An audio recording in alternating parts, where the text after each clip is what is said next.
Bon, aujourd'hui, l'objectif est super simple. C'est une sorte de feuille de route pour une transformation personnelle qui se voit, et ce, en 1 mois seulement. Première étape, et pas des moindres, le physique. Parce que, soyons honnêtes, c'est souvent la première chose qu'on remarque. Et c'est aussi là où des changements, même rapides, peuvent donner un vrai coup de boost à la confiance. Attention, le but c'est pas de devenir un athlète olympique en 30 jours, pas du tout. L'idée c'est de bâtir une présence plus affirmée. Et là, on attaque avec une règle d'or, une vraie astuce de pro. Souvent, l'erreur qu'on fait tous, c'est de bosser ce qu'on aime bien, nos points forts. Logique, c'est gratifiant. Sauf que, pour une transformation qui se voit vraiment, une transformation équilibrée, il faut faire l'inverse. Il faut s'attaquer à ses points faibles. Par exemple, si le dos est un peu à la traîne par rapport au pec, eh bien c'est sur le dos qu'il faut mettre le paquet. C'est ça la clé pour avoir une silhouette qui a de l'allure, qui est vraiment harmonieuse.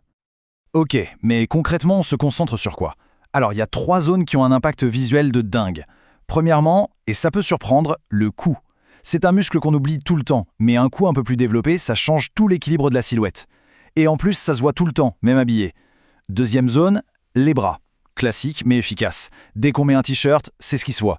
Et enfin, le duo gagnant, les épaules et le dos. C'est ça qui va créer la fameuse carrure en V, cette silhouette qui donne tout de suite une impression de puissance, de présence. Mais bon, au-delà de la muscu, il y a un élément fondamental qui ne coûte rien et qui ne demande aucun équipement. C'est la posture. Pensez-y, se tenir droit, les épaules en arrière, la tête haute, ça paraît tout bête, mais ça change radicalement la perception que les autres ont de nous. Et plus important encore, ça change la façon dont on se sent soi-même. C'est un vrai signal de confiance qu'on envoie au monde, mais aussi à son propre cerveau. Et le truc qui est vraiment fou avec la posture, c'est que l'effet est mesurable, concret. Regardez ce chiffre. Une simple correction, juste se redresser, ça peut faire paraître jusqu'à 5 cm plus grand. C'est un gain instantané en prestance, en confiance. Et ça, sans faire une seule minute de sport. Bon, on a parlé du physique, de la carrure, maintenant on va zoomer un peu, on va passer au visage.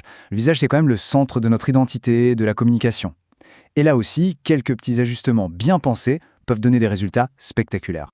Alors, pour avoir une peau plus nette, pas la peine de se ruiner en produits compliqués. Souvent, une routine toute simple, ça fait le job. Mais ce n'est qu'une partie de l'équation. L'alimentation, on va le voir, c'est crucial. L'hygiène aussi, bien sûr. Une douche par jour pour éliminer les impuretés, c'est la base. Et puis, il y a une petite astuce, un peu moins connue, essayez de dormir sur le dos. Pourquoi? Eh bien, ça évite tout simplement de frotter son visage contre la taie d'oreiller, qui peut être un nid à bactéries, et donc ça aide à réduire les imperfections. D'ailleurs, il y a une phrase qui résume tout ça à la perfection. En gros, une alimentation saine, avec des fruits, des légumes, ça va se voir à l'extérieur. Et à l'inverse, si on abuse des produits industriels, transformés, eh bien, ça se verra aussi. La peau, c'est vraiment le miroir de ce qui se passe à l'intérieur.